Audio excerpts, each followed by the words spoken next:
Bonjour et bienvenue dans ce nouveau numéro de Faites entrer l'invité. Ravi de vous retrouver.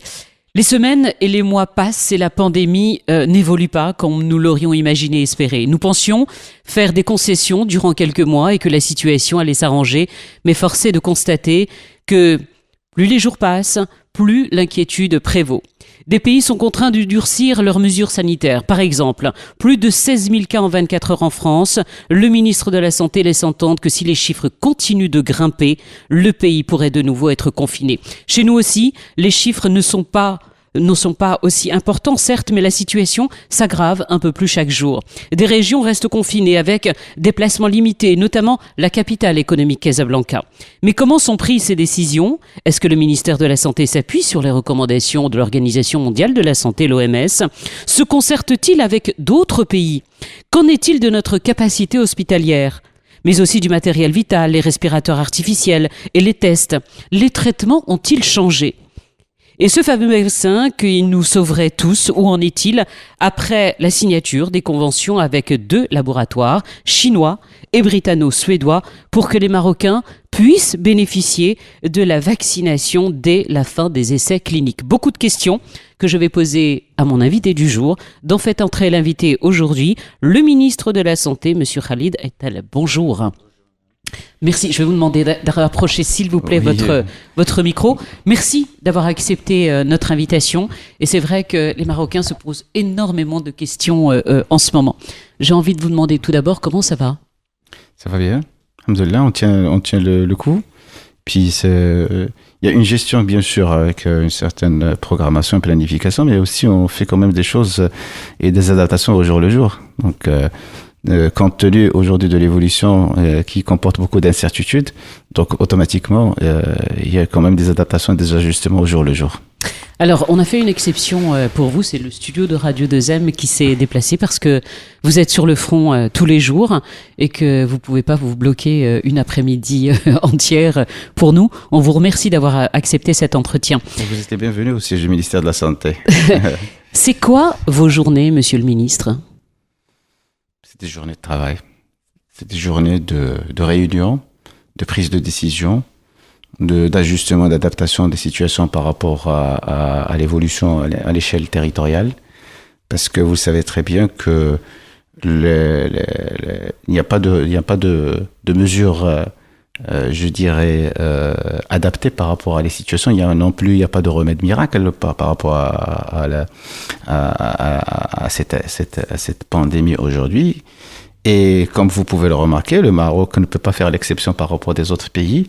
À chaque fois, il y a quand même des mesures supplémentaires qui permettraient bien sûr d'apporter un petit plus et d'essayer d'éviter, de freiner encore la propagation du virus pour qu'on puisse retrouver quand même la normalité. Je ne dirais pas tout de suite la normalité, ça serait pas réaliste, mais on essaie de faire pour le mieux. Ça veut dire que vous êtes en contact permanent tous les jours avec les différentes régions, les différentes provinces, avec les différents responsables des hôpitaux. Il y a les délégations régionales, bien évidemment. Vous savez, nous sommes organisés bien sûr en une cellule de crise. Il y a quand même le CNUSP qui est aussi le centre d'observation de l'Observatoire national bien sûr de l'urgence santé publique qui aussi suit de très très près bien sûr l'évolution épidémiologique. Et vous avez un comité ad hoc qui essaie bien sûr d'avoir la remontée d'informations au niveau régional pour essayer de suivre de très près quelles seraient les insuffisances. Est-ce qu'il y a un problème qui est particulier par rapport à une autre ? Et d'ailleurs, vous pouvez bien sûr le constater que les adaptations sont différentes d'une région à l'autre. Oui, tout à fait. Alors, depuis près d'un mois maintenant, la situation au Maroc a basculé avec plus de 2000 cas par jour.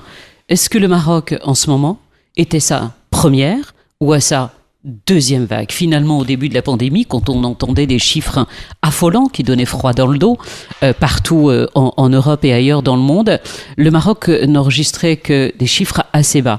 Aujourd'hui, sommes-nous, vous diriez, à la première ou à la deuxième vague ? Aujourd'hui, le Maroc est toujours dans le continuum de la première vague. Parce que il y a une suite logique à cette situation épidémiologique. Depuis le début, il y avait un confinement. Il y avait quand même des résultats qui étaient probants, bien sûr, tout le monde en parlait. Donc, le Maroc a fait quand même, bien sûr, une bonne prestation par rapport à la riposte anti-Covid.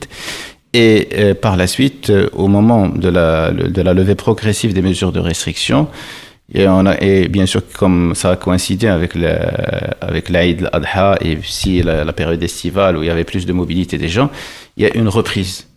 Il y a un phénomène de rebond qu'on a constaté dans certaines régions qui sont très animées. Notamment, bien sûr, parce que ça a commencé au niveau du nord et par la suite maintenant à Casablanca, parce que le centre d'animation aujourd'hui, c'est Casablanca. Et vous voyez, donc, il y a une suite logique qui fait que on est toujours dans la première vague avec des phénomènes, des petites flambées par-ci par-là et l'apparition de certains clusters qui font que les chiffres aujourd'hui ont augmenté. Et d'ailleurs, pendant la première vague, tous les malades qui étaient vulnérables étaient bien sûr protégés. Avec la levée de confinement, ils sont plus protégés et c'est normal. Les résultats aujourd'hui sont attendus. C'est-à-dire que c'est pas une surprise pour nous d'avoir bien sûr ces résultats-là. On s'y attendait. Vous y attendiez ? Comment ? Vous y attendiez ? On s'y attendait, mais on s'y attendait peut-être que avec moins d'importance. Mais comme il y avait plus de liberté, à un certain moment, les citoyens marocains avaient cru que c'était la fin de la pandémie, ou peut-être de l'épidémie au niveau du Maroc, ils se sont libérés davantage, il y avait un relâchement. C'est ce qui a fait qu'aujourd'hui, il y a plus de cas qui étaient prévus. Mais d'après les modélisations et les projections, on s'attendait à plus de décès, à plus de cas. Aujourd'hui, je pense que la situation, elle reste quand même sous contrôle, malgré l'inquiétude qui règne.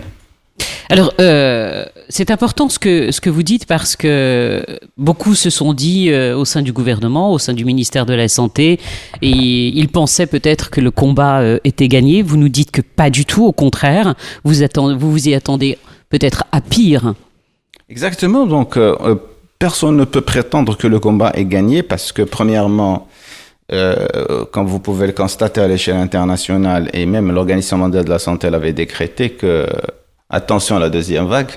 Et donc, il y a une grande question qui se pose aujourd'hui par rapport à la saisonnalité de l'épidémie. Est-ce que le coronavirus connaît une certaine saison ou non ? S'il y a une saisonnalité, ça veut dire que c'est cyclique. Ça, c'est une grande question qui reste en suspens. Et puis, bien sûr, ça coïncide avec la grippe saisonnière, la période de la grippe saisonnière. Et donc, automatiquement, il y a des inquiétudes qui vont s'installer pendant le dernier trimestre et la période hivernale. Donc, on peut pas dire que c'est d'ores et déjà gagné. Pas, au contraire, peut-être que on va avoir quelques difficultés et c'est pour cela peut-être qu'il faudrait introduire d'autres mesures supplémentaires, notamment d'abord c'est la campagne antigrippale parce qu'il faut vacciner les gens pour essayer de discerner éventuellement. Vous voulez ? Alors justement, c'était ma question suivante parce que cette période-là inquiète, on le voit. On suit en particulier les pays voisins, les pays proches, que ce soit l'Espagne ou la France, qui en ce moment sont en train de mener des campagnes pour le vaccin contre la grippe. Est-ce que c'est quelque chose que vous allez préconiser également au Maroc ? Exactement, on le fait et cette année bien sûr on va le faire bien sûr en masse puisque il va falloir vacciner les personnes vulnérables qui sont les plus exposées et aussi étaler bien sûr ça pour les personnes qui sont utiles, les professionnels et d'autres les agents de sécurité et d'autres personnes qui figurent dans la liste de la population ciblée. Et généralement ça se passe toujours à la mi-octobre. Et ça va rester à cette date-là. Et on commence bien sûr notre campagne dès la rentrée du mois d'octobre en vigueur. Il coûte cher le vaccin contre la grippe ? Il reste accessible. Ça veut dire qu'il pourrait y avoir, si on imagine une vaccination en masse. La vaccination en masse, d'abord, le ministère de la Santé puisqu'il s'agit d'une campagne de vaccination, on va le mettre bien sûr gratuitement pour la population à risque et la population vulnérable. Très bien. Donc c'est automatique puisque l'effet souhaité c'est aujourd'hui avoir un résultat de santé publique. Donc mais il existera encore sur le marché. Donc il y a une quantité qui sera bien sûr distribuée gratuitement par le ministère de la Santé et il sera aussi présent sur le marché marocain. Alors, on parle de traitement encore. Monsieur le ministre, quel est le traitement actuel pour tous les malades du Covid ? Sommes-nous toujours sur la chloroquine et l'hydroxychloroquine parce qu'il n'y a plus que très peu de pays aujourd'hui, le Maroc, quelques pays africains et l'Inde. L'Inde a fait marche arrière et même l'OMS puisque les tests cliniques se sont stoppés au vu apparemment que ce n'était pas... Alors, c'est une question qui a suscité beaucoup de débats et qui a fait couler beaucoup d'encre. Oui. D'abord, la chloroquine, c'est un produit qui est pas cher et qui est très accessible. C'est une grande question aussi, ça. La chloroquine avait fait ses preuves dès le démarrage, bien sûr, de la riposte anti-Covid. Il n'y a pas de remède au jour d'aujourd'hui qui est avéré, qui a reçu l'AMM dédié au Covid. Il n'y en a pas. Il n'y a aucun traitement à ce jour contre le Covid. Il n'y en a pas. Maintenant, il y a des essais cliniques. Pendant la pandémie, bien sûr, il y a les utilisations, bien sûr, de fortune qu'on peut bien sûr préconiser.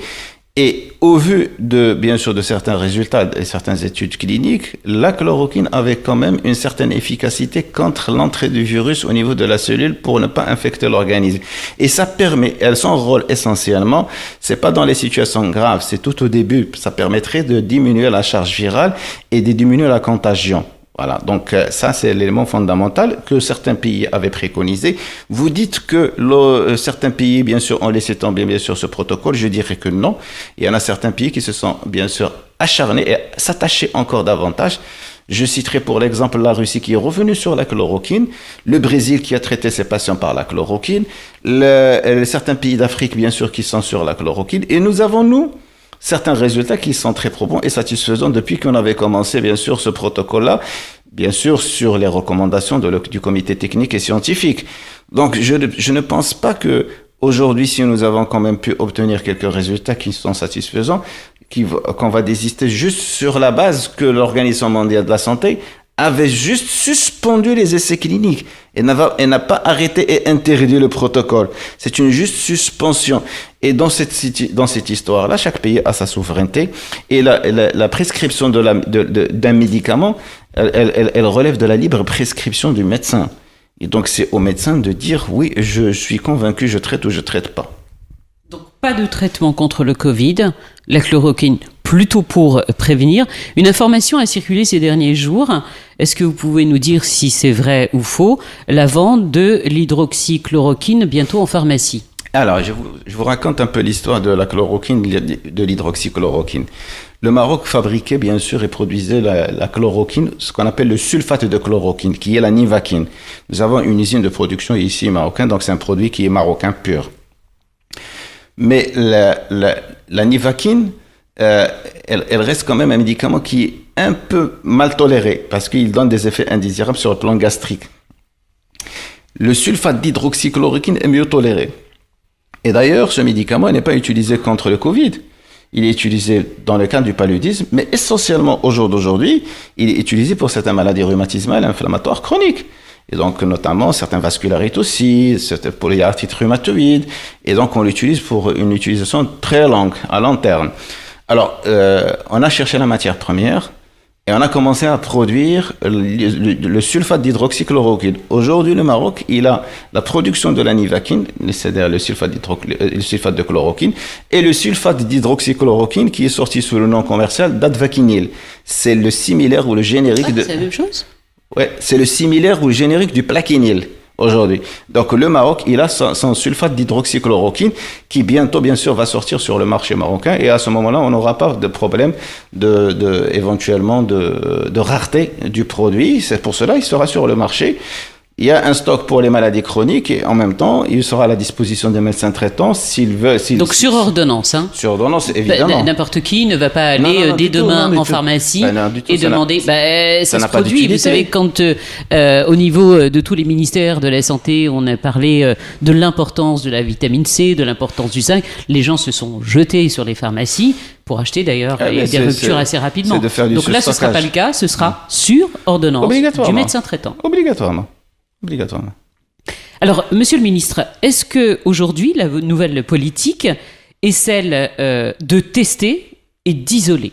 Alors, on le voit aussi, là aussi, à l'échelle mondiale, quand on regarde un petit peu ce que préconisent en fait certains États et gouvernements, c'est de se dire, il faut monter le chiffre des tests et d'isoler. C'est un peu ce que fait le Maroc également, puisque vous avez préconisé, et ça fait un petit bout de temps maintenant, en disant que les malades asymptomatiques pouvaient rester chez eux, suivre un traitement sans aller à l'hôpital. Alors, quelle est la question maintenant? Est-ce que vous préconisez encore davantage d'isoler, de tester et d'isoler? Est-ce que ça veut dire que les tests doivent augmenter? Alors, je peux vous expliquer un peu le cheminement logique de la chose. En situation épidémique, il faut toujours commencer d'abord, dans un premier temps, par le diagnostic. Une fois les cas deviennent de plus en plus rares, à ce moment-là, on peut passer bien sûr au dépistage. Une fois le dépistage est large, et s'il y a un rebond, la question, il faut revenir sur le stade initial. Parce que, qu'est-ce qui est le mieux? Le mieux, c'est aujourd'hui de diagnostiquer et bien sûr d'essayer d'isoler le plus tôt possible et d'investiguer autour des cas contacts.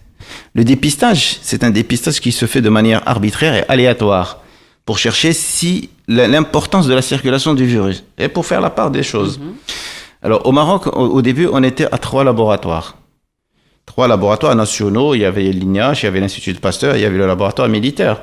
C'était intéressant, pourquoi? Parce qu'on centralisait un peu donc les tests, ça nous a permis quand même de suivre de très très près l'évolution épidémique. Et puis par la suite, une fois que nous avons élargi bien sûr le nombre de laboratoires à 30 laboratoires nationaux publics, et bien sûr en plus des laboratoires militaires et en plus bien sûr des laboratoires des fondations, aujourd'hui on a commencé à faire quand même des chiffres importants de tests. On est arrivé à un certain moment à un pic de 29 000 tests jour.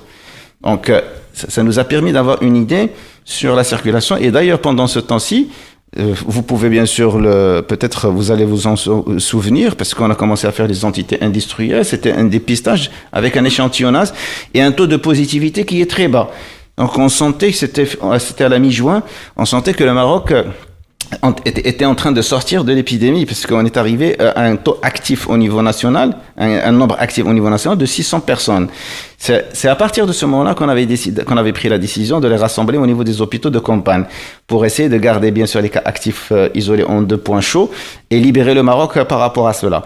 Aujourd'hui, est-ce qu'il faut continuer à faire le dépistage de manière lâche? On peut continuer à faire le dépistage dans une logique particulière, c'est-à-dire que lorsque le taux de positivité serait bas, à ce moment-là, on peut élargir. Mais quand vous avez un taux de positivité qui est élevé, à ce moment-là, qu'est-ce qu'il faudrait faire? Vous n'avez pas le temps, bien sûr, de faire le dépistage large. Vous devez, bien sûr, vous atteler sur les cas contacts. Et les cas contacts, il y en a 3 catégories. Le premier cercle, le deuxième cercle, le troisième cercle. Ça dépendra, bien sûr, de l'agglomération, ça dépend du rassemblement, ça dépend des... J'ai une précision à vous demander, Oui. s'il vous plaît, parce qu'effectivement, quand on parle de cas contacts, Oui. même nous, dans le cadre du travail, de nos vies quotidiennes, ça nous arrive. Qu'est-ce qu'on appelle réellement un cas contact? Nous sommes ensemble aujourd'hui, nous avons une distanciation sociale, nous sommes à plus d'1 mètre l'un de l'autre, nous portons tous les deux le masque. Si l'un ou l'autre est positif, est-ce que je suis un cas contact? Si je porte le masque et si je suis protégé, je ne risque rien. Mais je suis un cas contact. Vous restez un cas contact, Oui. même si la personne en face de Et vous... c'est un cas contact, mais qui D'accord. était protégé, qui avait pris ses précautions. Mais il y a quand même beaucoup moins de risques. L'investigation, elle est faite dans ce sens. C'est quand vous posez la question, bien sûr, à la personne qui est positive, vous avez dû contacter combien de personnes dans votre entourage ou parmi vos proches. Et l'investigation, elle va dans le sens d'abord de définir ces gens-là, les énumérer, et en même temps se poser la question, est-ce qu'ils étaient protégés, non protégés, est-ce qu'il y avait quand même des mesures de barrière ou non, pour savoir effectivement quel serait à ce moment-là le risque de propagation, parce que vous portez le cas, vous êtes protégé. Mais cela n'empêche que vous pouvez faire quand même une erreur, quand même je sais pas, vous avez touché quelque chose, vous avez touché vos yeux, vous êtes mouché, etc. Donc on peut rien savoir. Même si vous portez bien sûr à un moment donné, parce qu'on sait pas qu'est-ce qui s'est passé bien sûr bien avant. Et donc c'est la raison pour laquelle l'investigation elle est très importante et très laborieuse. Elle prend beaucoup de temps. Et quand vous avez beaucoup de cas positifs et vous êtes appelé à faire beaucoup d'investigations de cas contacts, c'est très chronophage. Et puis ça essouffle le staff médical, paramédical, ils sont essoufflés à faire les contacts. Au moment où on prenait en charge les cas asymptomatiques au niveau des hôpitaux de campagne, oui. Ça ne prenait pas beaucoup de temps pour les surveiller, etc. On va sur un cas contact, on isole rapidement, il est asymptomatique, il est positif, on traite, il n'y a pas de problème.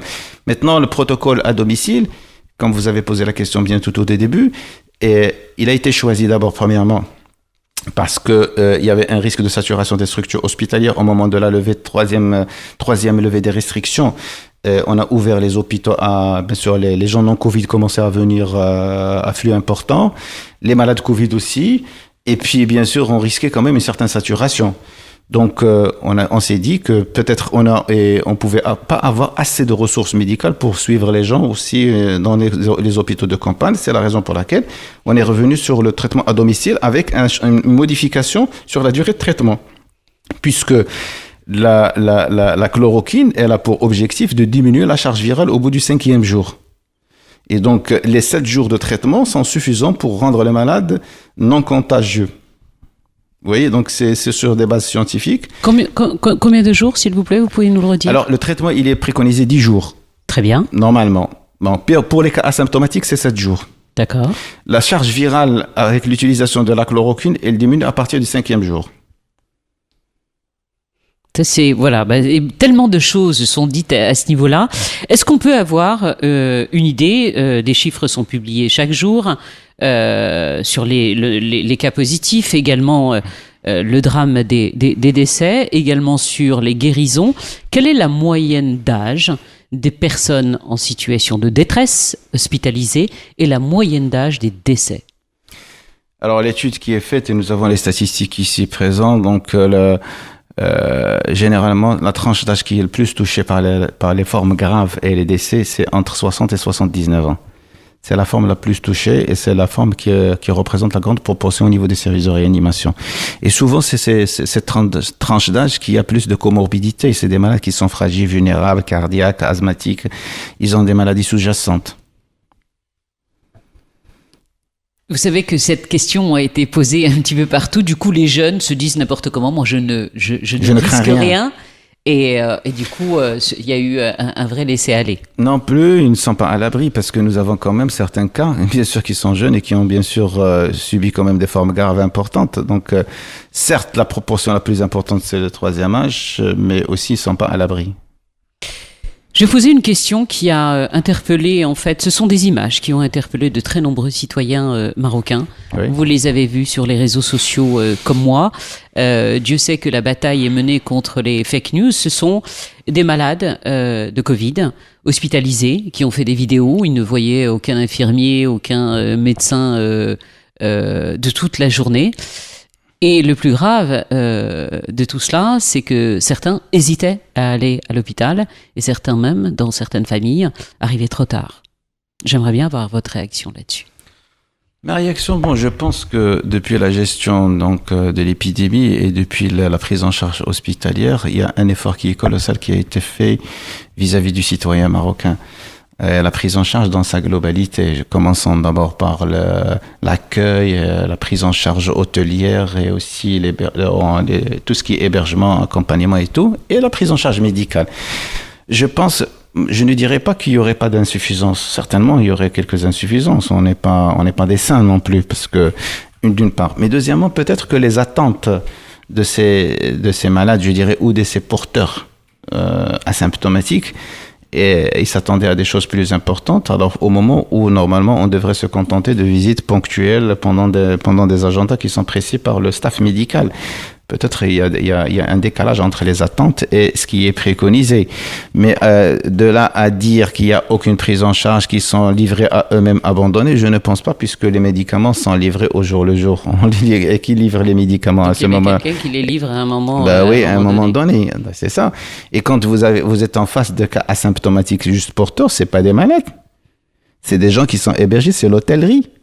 C'est juste les rassembler pour éviter la dissémination. Il y a un amalgame dans la tête des gens, parce que quand un malade est à l'hôpital, il y a des visites médicales régulières par rapport au tableau clinique de ces patients.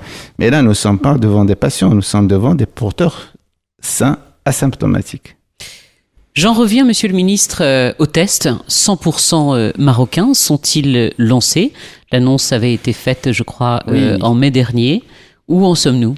Oui, nous nous réjouissons d'abord aujourd'hui d'avoir quand même des tests 100% au moment où le Maroc a commencé bien sûr à s'approvisionner vu la rareté de la denrée et avait quand même une gymnastique importante pour se procurer bien sûr les bons tests et les mettre au profit des citoyens dans des délais opportuns. Comme vous pouvez le constater, nous n'avons pas connu de rupture des tests. Jusqu'à au jour d'aujourd'hui, Fort heureusement que le test marocain, qui est passé par une procédure, certes... Oui, parce que certains ont critiqué justement le fait que ce soit annoncé en grande pompe en mai dernier et toujours pas sur le marché. Écoutez, on ne peut pas bien sûr du jour au lendemain venir et dire, voilà, il y a un test marocain, il est fiable, on va le mettre sur tout. La fiabilité et la conformité technique, ainsi que les il y a tout un process. Il y a tout un process, bien sûr, avec des essais techniques pour le valider et le mettre et bénéficier de la procédure de certification d'origine pour qu'il puisse obtenir l'autorisation de but sur le marché, chose qui est faite. Et par rapport à cela, il y a un accompagnement de cette société qui est marocaine, pure. Et aujourd'hui, nous avons même passé des marchés avec cette société pour se procurer ce produit qui a prouvé sa véracité et son efficacité même dans une boîte internationale. Est-ce que ce test 100% marocain sera moins cher que celui qui est actuellement sur le marché? Un test aujourd'hui, c'est à peu près 500 dirhams. Vous êtes en train de parler bien sûr de la prestation et non pas du test. Moi, je parle du réactif. Vous avez raison. Donc, le réactif, il serait bien sûr de l'ordre de 82 dirhams ou 100 dirhams, le réactif. Mais la prestation est autour de 500 dirhams. Donc, tout au début, je pense que le test va avoir un prix qui est abordable. Pas tout de suite moins cher. Parce qu'il faut du recul. Parce que il ne s'agit pas, bien sûr, de simplement qu'il soit un test marocain, mais il y a aussi donc tout ce qui est production, main-d'œuvre, etc., qui a quand même un certain coût. Je pense que c'est un prix qui est raisonnable pour le Maroc. Et d'ailleurs, ce qui est plus important, c'est que nous avons un test marocain. Nous ne risquons pas la pénurie demain. Mais ce sera moins cher que 500 dirhams. De toutes les manières, parce que si vous ajoutez les 500 dirhams, c'est déjà une somme. Si vous ajoutez les frais de transport, de douanement, etc., c'est problématique aussi, c'est un surcoût. Avec ça, bon, je pense... Il y aura ça en moins. Ouais, exactement. Et donc, on n'est pas seulement sur les tests, on est sur aussi tout ce qui est kit de prélèvement, parce que ça a connu aussi à l'échelle internationale une pénurie.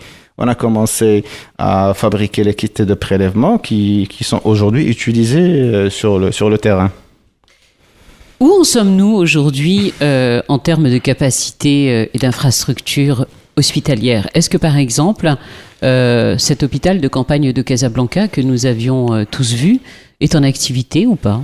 Oui, l'hôpital de campagne de Casablanca a connu un certain retard un retard, c'était souhaité puisqu'on l'a mis à contribution jusqu'au moment où on avait décidé, bien sûr, de réguler certains malades qui étaient en instance de résultat, premièrement. Et maintenant, aujourd'hui, on a commencé à l'utiliser pour l'isolement et aussi, il est équipé, bien sûr, de moyens de réanimation, éventuellement si besoin est. Maintenant, est-ce que la capacité, elle est suffisante pour le moment? Au vu des cas que nous prenons en charge, et donc, il faudrait calculer ça essentiellement par rapport aux formes graves et non pas par rapport aux formes asymptomatiques puisqu'elles vont à domicile, mais par rapport aux formes graves qui nécessitent la réanimation. Vous savez que nous avons 1833 lits de réanimation dédiés et nous sommes aujourd'hui à 280 lits occupés. Donc, un taux d'occupation qui est seulement de 16%. Alors, la valeur d'alerte, c'est 65%. On est très en deçà de la valeur d'alerte. Et ce qu'il faudrait aussi signaler, c'est que notre mortalité, elle est de 1,8%, alors que l'Organisation mondiale de la santé, elle parle de 3,4%. On est donc parmi les pays qui ont des chiffres les plus bas. Donc, c'est un élément aussi important pour dire que c'est vrai que le nombre de cas positifs inquiète, mais le nombre de cas graves qui se stabilisent et le nombre de décès qui se stabilisent aussi, c'est de bon augure. Mais ce qui veut dire qu'au pire, si les chiffres venaient à augmenter, le Maroc actuellement et dans toutes les régions a la capacité hospitalière. Personne ne peut prétendre ni prédire, d'abord, ne peut prétendre avoir la capacité suffisante parce qu'on ne peut pas connaître l'ampleur de la flambée ou de la deuxième vague. Personne ne peut dire ça. Il n'y a pas de visibilité, il n'y a pas de certitude à 100%. Et tous les systèmes de santé, s'il y a une deuxième flambée, peu importe leur niveau socio-économique, ils seront dépassés rapidement. Le Maroc en fera de même. Bien sûr, il va utiliser à bon escient d'abord la capacité litière qu'il y a pour prendre en charge les Covid. Mais s'il y a une flambée importante, l'ensemble des pays peuvent être dépassés, y compris le Maroc. On a parlé des tests et des respirateurs artificiels. Oui. Où en sommes-nous ? Alors, les respirateurs artificiels... Parce que là aussi, 100% marocain, vous avez annoncé. Oui, les respirateurs artificiels, c'est un produit qui est 100% marocain, sur lequel il y avait quand même un comité scientifique qui était bien sûr attelé pour travailler dessus, éventuellement vérifier toutes les mesures et les paramètres. Bon, il demande un peu de temps parce que vous savez, donc faire sortir un respirateur peu importe, 100% marocain ou non marocain, à l'utilisation clinique, ça passe par des étapes aussi, parce que quand vous savez qu'il y a les essais cliniques. D'abord, l'essai préclinique au niveau de l'animal, les essais cliniques chez l'homme, et bien sûr, il y a des tests de solidité, de sécurité, etc. Et ça prend du temps. On peut pas concevoir un respirateur, rapidement le mettre à l'utilisation, parce que si jamais il y a un problème, ça serait quand même dommage. Alors non, il faudrait peut-être d'abord le sécuriser. Surtout, c'est pas un respirateur... C'est quelque chose d'électronique, électrique. On connaît pas sa longévité. À quel moment il peut bien sûr poser des problèmes, mais ça serait dommage s'il poserait un problème pendant la ventilation d'un patient. Donc il faut avoir toutes les certitudes et les garanties que c'est fiable pour permettre quand même un ensemble de paramètres de réanimation pour qu'ils soient bien sûr mis pour l'utilisation courante en réanimation. Et ça, c'est une question qui revient aux spécialistes et aux experts de réanimation qui normalement diront à la fin que notre machine est fiable et on peut commencer à l'utiliser. Et ça ne peut pas se faire comme ça du jour au lendemain s'il n'y a pas plusieurs essais chez des malades. C'est ce que nous avons demandé. Nous sommes en train d'accompagner ces concepteurs pour qu'ils les mettent à contribution au niveau de certains hôpitaux pour l'essai et que le comité d'éthique le valide. Et bien sûr qu'il passe par la phase d'enregistrement et d'obtention, bien sûr, des autorisations. Juste une question sur ce comité, parce que vous y faites référence pour la 4e fois. Qui en fait partie, ce comité scientifique? Alors, il y avait 3 comités, parce que j'ai parlé du comité de réanimation, c'était à part. À part, comité scientifique. Le comité scientifique et technique d'accompagnement de la grippe, d'accompagnement de l'infection respiratoire, c'est depuis le démarrage, depuis le début de la pandémie. Et il était là, il était présent, bien sûr, des experts marocains médicaux. C'est un comité assez représentatif dans lequel on trouve des réanimateurs, on trouve des pneumologues, on trouve des épidémiologistes, on trouve des laborantins, et on trouve aussi donc des... Public, privé? Il y a public et privé. Très bien. Public, privé et militaire. Public, privé et militaire. C'est composite. Il représente, soi-disant, la veille scientifique marocaine. Et il permet, bien sûr, d'étudier toutes les situations et d'élaborer des recommandations en fonction, bien sûr, de l'évolution de la situation épidémiologique. Et à chaque moment, il y a des adaptations par rapport à la situation. Vous avez vu qu'il y avait beaucoup de changements et beaucoup d'adaptations en fonction de ce qu'on voyait. Au début de notre entretien, je vous demandais quel était un petit peu le déroulé de votre journée de travail. À quel point vous êtes en concertation avec l'OMS, mais aussi avec peut-être des États, des ministres de la Santé de France, d'Espagne. Est-ce que vous concertez, vous en tant que ministre, avec d'autres pays ? Écoutez, nous avons une organisation qui est particulière. Nous sommes organisés pour la gestion du Covid, autour d'abord d'un comité de pilotage que Sa Majesté le Roi avait désigné, qui est constitué bien sûr du ministère de l'Intérieur, de la Gendarmerie royale, du ministère de la Santé, et d'un comité, d'un poste de commandement avec un comité de sécurité qui s'attelle sur les questions centrales, bien sûr, et les questions d'approvisionnement, de logistique, pour aussi accompagner. Et puis, vous avez tout ce qui est veille épidémiologique. Alors, c'est un modèle qui est maroco-marocain. Donc, on n'essaie pas de copier les différents modèles qui existent à l'étranger. Et d'ailleurs, nous sommes bien sûr attelés sur notre vision, sur notre façon de faire et qui a donné quand même des résultats assez intéressants. Essentiellement, par rapport à l'Organisation mondiale de la santé, il y avait des allers-retours concernant bien sûr certains aspects, bien sûr, de protocole thérapeutique, éventuellement de mesures barrières, jusqu'à quel niveau, parce qu'à un certain moment, il y avait quand même une hésitation contre l'utilisation du masque au début, puis par la suite, il y avait bien sûr la recommandation d'utiliser le masque. Débat, oui. Et ça dénotait quand même l'incertitude scientifique dans laquelle existait le monde entier. Et donc, on ne peut que compter sur soi-même. Et d'ailleurs, c'est la raison pour laquelle ce schéma-là, on continue bien sûr à fonctionner avec ce schéma-là. Mais vous suivez les recommandations de l'OMS, des organisations internationales. Automatiquement, il y a des benchmarks. automatiquement, il y a des benchmarks, et ensuite les recommandations internationales. Et d'ailleurs, tous les pays aujourd'hui cadrent avec les recommandations internationales qui sont des recommandations cadres. Mais chaque pays a des spécificités. Et des fois on s'est retrouvé pratiquement en avance par rapport à certaines décisions qui ont été prises, notamment par rapport à la gestion régionale de l'épidémie. Donc aujourd'hui, on commence à l'avoir au niveau de certains pays. Alors on avait commencé chez nous parce qu'on sait très bien que l'épidémie, la situation épidémiologique, elle est différente dans chaque région du Maroc. Elle n'est pas identique. Nous avons un aperçu national, mais au niveau territorial et au niveau régional, il y a des différences de par d'abord la culture, de par les moyens qui existent sur place, le potentiel, et aussi donc ipso facto, vous aurez une gestion qui est particulière, des adaptations. C'est ce que font maintenant certains pays européens, et donc on avait commencé bien avant.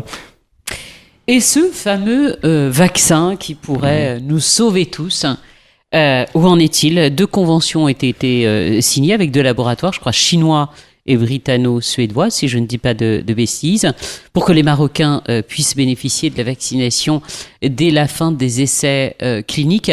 Vous le savez, c'est un espoir immense, mais pas que chez nous, bien évidemment, à l'échelle mondiale. Est-ce que vous savez où en sont les essais cliniques ? Alors, je peux vous dire que d'abord, le Maroc a fait ce choix d'être inscrit aussi dans les essais cliniques, parce que c'est la première fois que le Maroc va faire un essai clinique vaccinal. Depuis l'histoire du Maroc, aucun essai vaccinal n'a été fait. Au jour d'aujourd'hui, il y a un essai vaccinal qui se passe et qui permet un transfert d'expertise, chose qui est importante, qui est aujourd'hui acquise. Et d'ailleurs, les partenaires avec lesquels nous avons fait ça, ils étaient quand même surpris de la qualité de nos experts marocains qui mènent bien sûr cette étude à bon escient. Deuxièmement, ça nous permettra d'avoir le cœur net sur l'innocuité et l'efficacité du produit, puisqu'on va exploiter plutôt les résultats à l'échelle locale, mais aussi à l'échelle internationale. Notre essai clinique, c'est un essai qui est multicentrique. S'il rentre dans une étude multicentrique avec le Pérou, l'Argentine, avec Bahreïn et d'autres pays, et donc tous les résultats seront exploités à l'échelle internationale, on va faire profiter d'autres pays. Et ça nous permettra aussi de rentrer dans ce partenariat avec nos durable, puisqu'on va pas s'arrêter bien sûr à l'essai clinique et le transfert d'expertise, il y aura aussi le transfert technologique. Bien sûr, il y aura une plateforme qui permettra au Maroc de produire le vaccin in situ. Et également, ça nous permettra dans un premier temps bénéficier d'un accord commercial pour l'approvisionnement du vaccin au Maroc. Bien sûr, éventuellement, comme vous le savez très bien, il ne faudrait pas mettre bien sûr l'ensemble des œufs dans le même panier. Il faudrait choisir bien sûr plusieurs fournisseurs. Pourquoi ? Pour la simple raison que la capacité de production des vaccins à l'échelle planétaire n'est pas suffisante pour servir tous les besoins de la population. Et donc, automatiquement, il faut cibler plusieurs producteurs pour pouvoir avoir le produit dans les délais opportuns. C'est des efforts qui sont faits. Les orientations royales font que le citoyen marocain est au centre d'intérêt. Et il voudrait que le Marocain en bénéficie parmi les premiers pays. Et donc, il y a un effort colossal.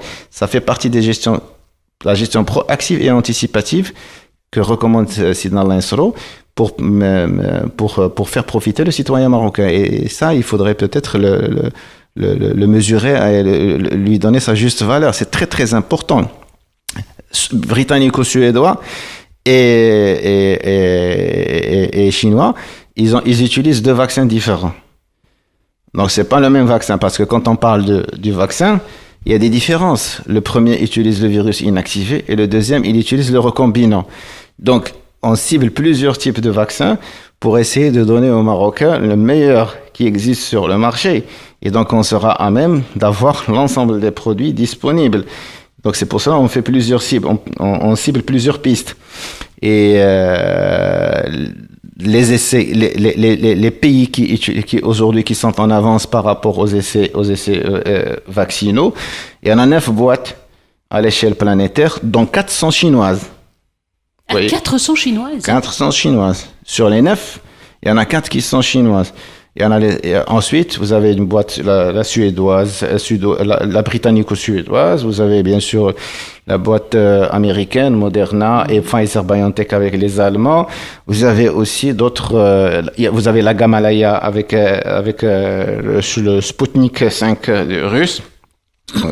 Et les Chinoises, le Sinopharm, le Sinovac, le CanSino et d'autres. Donc, vous voyez que aujourd'hui, il y a une course contre la montre pour produire un vaccin qui reste aujourd'hui le brin d'espoir pour le retour à la normalité. Mais la grande question qui encore persiste, quelle durée de protection va conférer ce vaccin? On ne sait pas. C'était ma question suivante. On ne sait pas. Personne ne peut répondre parce qu'on n'a pas encore assez de recul. Et d'ailleurs, maintenant, certains pays ont décrété l'urgence vaccinale pour vacciner toute la population pour essayer de retourner rapidement à la normalité. D'autres attendent les résultats, bien sûr, de la phase 3 pour essayer d'en déduire quelles seraient, bien sûr, les décisions à entreprendre. Les États-Unis, aujourd'hui, il y a quand même un décret qui est en train d'être préparé, bien sûr, pour avoir le FDA de l'utilisation du vaccin en urgence. Vous savez, donc, chacun essaie de trouver quand même une solution à cette grande incertitude que nous vivons à l'échelle planétaire. Il y a, et vous l'avez entendu, il y a eu une crispation, une vexation, les Marocains ont été un petit peu bouleversés et disent souvent que les annonces sont tardives quelquefois quand il y a des mesures d'urgence qui sont faites. Vous voyez parfaitement où je veux en venir.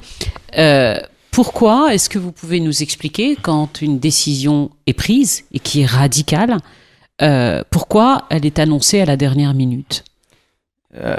Ils ont tendance à croire que c'est une décision qui est bien sûr annoncée à la dernière minute, mais c'est une décision qui est annoncée au moment de la prise de la décision. Donc, comme j'ai dit tout au début, nous essayons quand même de gérer ça au jour le jour et il y a des changements. Et nous nous réunissons plus de 3 fois au niveau du comité de sécurité nationale, plus les réunions ici. C'est chaque jour, il y a des changements et des prises de décision. Nous avons quand même des valeurs alertes qui nous permettent de prendre des décisions au moment opportun. Et donc, on ne peut pas se permettre de dire on a pris cette décision, on va la laisser 48 heures pour donner la possibilité. D'ailleurs, on avait été bien sûr critiqué sur les 48 heures avant l'Aïd, etc. Mais vous savez, le virus ne vous laisse pas de délai. Alors, comment vous voulez bien sûr avoir des délais pour annoncer une telle décision? Je pense qu'il faut quand même qu'il y ait quand même plus de compréhension. On a essayé quand même de garder quand même une certaine mobilité à l'échelle territoriale, éventuellement pour que le Marocain ne se sente pas bien sûr limité dans son espace et pour pouvoir bien sûr interagir avec son environnement, avec la société. Mais quand il y a une décision qui vient, parce qu'il y a une alerte quelque part, le degré de compréhension doit être important. Donc, je pense que la majorité des Marocains sont compréhensifs. A posteriori, ils deviennent compréhensifs et ils justifient encore la décision. En fait, ce que vous nous dites, c'est que vous partagez l'information avec l'ensemble des Marocains immédiatement, en fait, quand vous l'avez et que vous voyez que la situation est critique. Je comprends leur inquiétude, je comprends leur mécontentement, mais nous n'avons pas le choix non plus. Parce que quand il y a une décision qui est prise, on essaie de faire rapidement pour la faire savoir aux Marocains pour qu'ils sachent que, voilà, comme ils sont inquiets, nous sommes des citoyens comme eux. Et on essaie de faire pour le mieux pour que notre pays sorte, bien sûr, de cette épidémie. Vous savez que le dimanche soir, 22h, est devenu une blague à l'échelle du Maroc. La dernière en date, c'était la rentrée scolaire, annoncée la veille de la rentrée. Je pense qu'on compte plus les jours de la semaine. Le dimanche, comme le lundi pour nous, comme le vendredi, on compte plus les jours de la semaine. On travaille non-stop, on continue. D'ailleurs, les secteurs sensibles aujourd'hui n'ont pas pris de vacances. C'est des fois même on se trompe du jour. Donc, pour vous dire que pour nous aujourd'hui, le samedi et dimanche ne sont plus comptés bien sûr des jours fériés. Mais la rentrée scolaire, Monsieur le Ministre, oui. Un dimanche soir, c'était difficile quand même. Je peux comprendre qu'elle était Ça aurait difficile. pu être le vendredi ou le samedi, non? Je ne connais pas. Je ne suis pas votre. Je ne peux pas dire que ça aurait pu être. Mais ce que je peux dire, c'est il y a des décisions qui ont été bien sûr prises tout de suite parce qu'on a été alerté par rapport à quelque chose de précis et on s'est réunis rapidement pour le faire savoir. Donc vous savez, c'est chose faite quand il s'agit bien sûr d'une pandémie, d'une crise, d'une urgence. C'est quelque chose. On est dans l'exception et bien sûr il faut s'attendre à tout ce qui est exceptionnel. Alors normalement, quand on est au studio, puisqu'on arrive à la fin de cet entretien, on se lève et vous vous installez sur un autre fauteuil. c'est un petit peu le moment confession, où je vous demande d'enlever votre veste de ministre et de devenir le simple citoyen marocain que vous êtes, Monsieur Aït Taleb. Et cette question n'est pas adressée au ministre. Ma dernière question, vous êtes sur le front chaque jour, vous le dites depuis des mois et des mois. Très franchement, est-ce que ça vous arrive de craquer? Oui, ça m'arrive d'être essoufflé à mes bouts de nerfs. Ça m'arrive, je suis même tombé malade parce que j'avais fait quand même une immunodépression. Donc, j'étais pratiquement... Je suis devenu vulnérable. Donc, ça m'arrive. Ouais, c'est humain, je pense. Mais en prenant quand même un temps de méditation je pense, et de recul, je pense qu'on peut récupérer, bien sûr, et comment dirais-je, maintenant je parle moi-même. Mais vous n'auriez jamais imaginé être au sein d'un ministère qui aurait toutes les attentions, d'être dans autant attendu, autant la moindre de vos paroles est attendue. C'est vrai que vous n'auriez jamais imaginé à ce poste être au centre de toutes les attentions. Bon, normalement, je ne sais pas de vous dire, franchement, parce qu'effectivement, je ne m'attendais pas à cette crise épidémique. Bien sûr, maintenant, elle est là. Je ne sais pas si bonne chance ou mauvaise chance, donc je ne peux rien dire. Je peux dire que le bon Dieu ne fait que choisir les bonnes choses, et donc c'est pour une bonne raison, certainement, mais force de constater aujourd'hui qu'avec bien sûr toutes les contraintes que connaît le secteur, nous sommes là aujourd'hui en tant que citoyens marocains en train de combattre pour que le Maroc sorte, Inch'Allah, de la crise. Mais justement, et franchement, je vais vous demander d'être très honnête, vous êtes plutôt optimiste aujourd'hui ou vous diriez que vous êtes inquiet? Je ne m'adresse toujours pas au ministre. De ma nature, je suis optimiste. Parce que je sais très bien que une épidémie, le temps qu'elle peut prendre, à un certain moment, elle va se terminer. Et à quel prix? C'est ça la question que nous nous posons aujourd'hui. En tant que simple citoyen marocain, je vois ce qui se passe autour de moi. Je sais que la crise sanitaire, à un certain moment, a pris l'ampleur, le dessus. Aujourd'hui, il y a d'autres crises qui commencent à s'installer, sociales, économiques. Et ça me fait mal au cœur, bien sûr.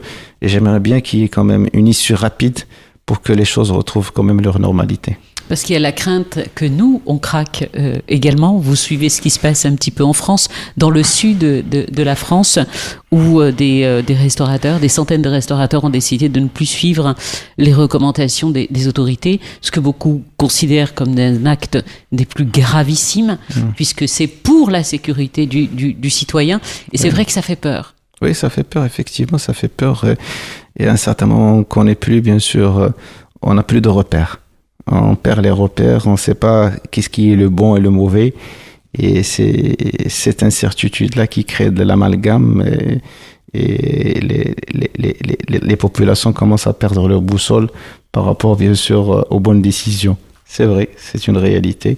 Mais j'espère que les choses vont se clarifier. Moi, de par ma nature optimiste, on garde la foi. Alhamdoulilah, paix, je pense qu'il y aura quand même de meilleurs jours à venir, Inch'Allah. Le dernier mot que vous auriez envie d'adresser à tous les auditeurs, à tous ceux qui nous regarderont à travers le monde sur Internet, à tous les Marocains, y compris de la diaspora, vous auriez envie de leur dire quoi? Tenez bon? Oui, tenez bon, croyez bien sûr en ce que nous faisons. Je pense que ils ont vu ce qui se passe à l'international. Le Maroc fait pour le mieux avec les moyens, avec ses moyens. Déjà aujourd'hui, les résultats, si nous nous comparons par rapport à l'échelle internationale, nous avons des résultats qui sont intéressants. Mais nous comptons sur eux parce qu'il s'agit, comme il y va, de la responsabilité individuelle, de la responsabilité collective. Nous seuls, nous ne pouvons rien faire, mais avec eux, on peut tout faire. Merci beaucoup. C'est moi. À bientôt. À bientôt. À bientôt.